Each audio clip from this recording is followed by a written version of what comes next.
네, 민주당 이재명 대선 후보가 오늘 매주 타는 민생버스, 이른바 메타버스를 타고 8주에 걸친 전국 순회 일정을 시작합니다. 국민의힘 윤석열 대선 후보는 이틀 동안의 지방 일정을 마치고 돌아왔는데요. 당장 선거대책위원회 구성을 놓고 당 안팎의 압박이 거세지고 있습니다. 국회 취재기자 연결합니다. 부자원 기자. 네, 국회입니다. 네, 이재명 후보는 오늘부터 8주 동안 전국 순회 일정을 시작하는데요.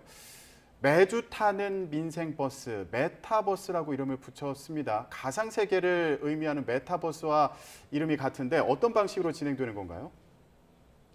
네, 우선 오늘부터 8주에 걸쳐 매주 3일에서 4일 일정으로 전국 8개 권역을 순회한다는 계획입니다.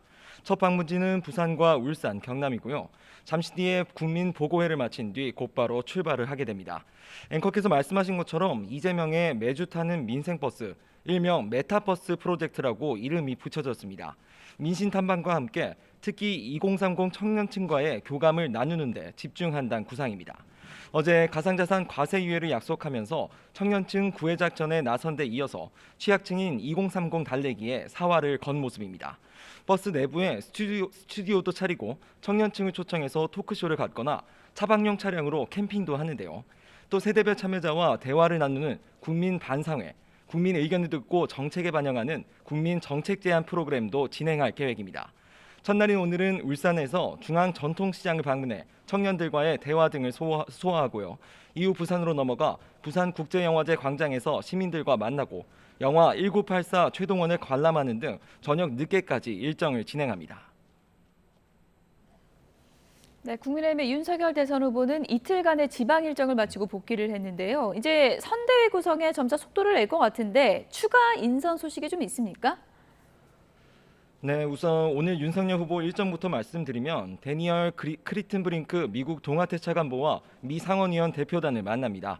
제1야당 후보로서 외교 행보에 첫 발을 떼는 셈인데 상견례를 겸해 향후 한미동맹 등 양국 관계 전반에 대한 메시지가 나올 거로 보입니다.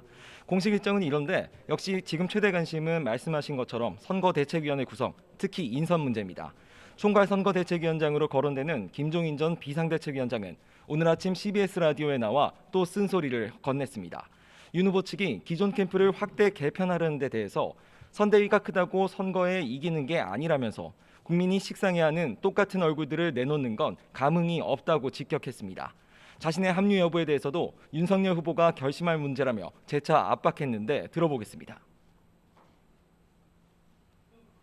나는 뭐 예서 후보 안 하기가 아니라 이 후보 스스로가 확실성을 갖고서 결심을 하는 거지. 그 나하고는 그런 관계가 없어요. 그러니까 솔직히 해서 내가 무슨 허수아비 노릇은 할 수 없잖아.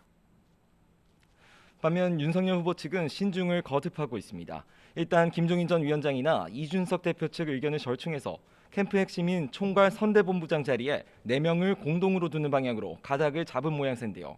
임태희 전 대통령 비서실장이나 사선 중진인 권영세 의원 등이 거론됩니다.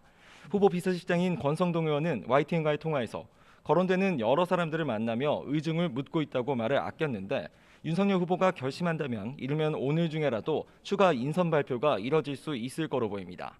다른 야권 후보들도 일정을 이어가고 있는데요. 국민의당 안철수 후보는 온라인 동영상 서비스 플랫폼인 왓챠를 방문하며 신산업 육성에 방점을 찍습니다.